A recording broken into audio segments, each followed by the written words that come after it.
আরে দাঁড়া দাঁড়া, ভিডিওটা স্কিপ না করে পুরোটা দেখলে তোমাদেরই ভালো হবে।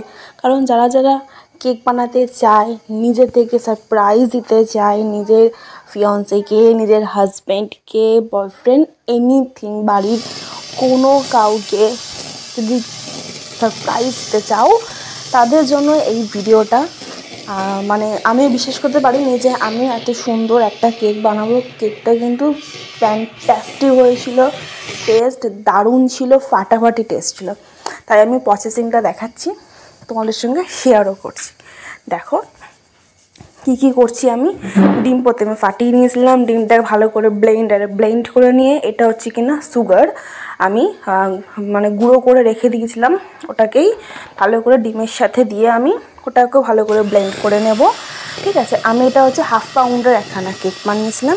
ছোটোই একটা কেক হয়েছিল, কিন্তু খেতে দারুণ ছিল, বিভৎস খেতে ছিল। চকলেট কেক ছিল। ওপরে আমি কোনো কালার মিক্স করিনি, শুধুমাত্রই আমি ক্রিম দিয়ে ডেকোরেট করেছি, দেখতেই পেয়েছো। আর কিছু কিছু হচ্ছে হার্টের যে স্প্রিঙ্কেলগুলো পাওয়া যায়, সেইগুলো আমি কিনেছিলাম। এখন আমি তেল দিচ্ছি, মানে বুঝতে পারছো যে কী কী মানে ইনগ্রিডিয়েন্টসগুলো দেওয়া হচ্ছে, তো ওগুলো কন্টিনিউ দিচ্ছি আর ব্লেন্ড করছি। যদি তোমরা প্রপারলি জানতে চাও যে 1/2 পাউন্ডের জন্য কতটা মানে ময়দা লাগবে, কতটা কী লাগবে, তাহলে কিন্তু তোমরা কমেন্ট করতে পারো।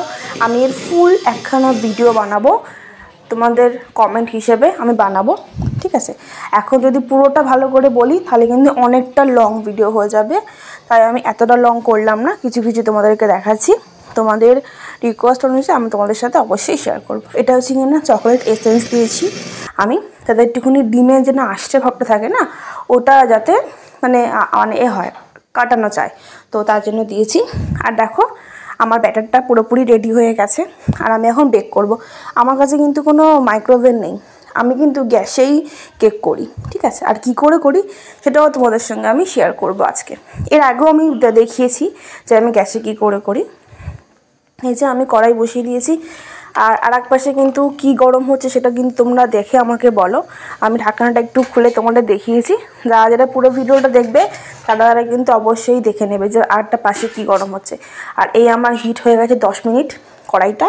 এর মধ্যেই আমি কেক টিনটাকে বসিয়ে দেবো, বসিয়ে দিয়ে আমি 35 মিনিটস পর্যন্ত ওয়েট করব। একদম ফ্লেমটা লো করে দিয়েছি যাতে ভালোভাবে কেকটা বেক হতে পারে আমার। ঠিক আছে, আর চকলেট স্পঞ্জ তো একটু দেরি হয়,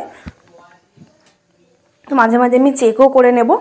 আর কেকটার ফটো তোমাদের আগেই দেখিয়েছি যে কি কেকটা বানিয়েছি। পুরো যদি তোমরা জানতে চাও তোমরা আমাকে কমেন্ট করো, নেক্সট ভিডিওতে কিন্তু পুরো আমি ভিডিও তোমাদের করে দেখাবো, পারে লাইভেও আসবো, সেটাও তোমাদের দেখাবো। তোমাদের কমেন্ট হিসেবে আমি তোমাদের সামনে প্রেজেন্ট করব। ঠিক আছে, আর এখনকার জন্য টাটা। এত কিছু বলতে গিয়ে কিন্তু ইন্ট্রো দিতেই ভুলে গেছি। ইন্ট্রো তোমরা সবসময় শুনছো, তাই আমি এত ইন্ট্রো দিয়ে মানে এত দেরি করিনি। আর এই মানে প্রসেসটা বলার জন্য মানে আমি ছটপট করছিলাম, তার জন্য তোমার সঙ্গে শেয়ার করেছি। আর সবাই তোমরা কেমন আছো? আমি খুব ভালো আছি, তোমরা সবাই ভালো থাকো, ঠান্ডা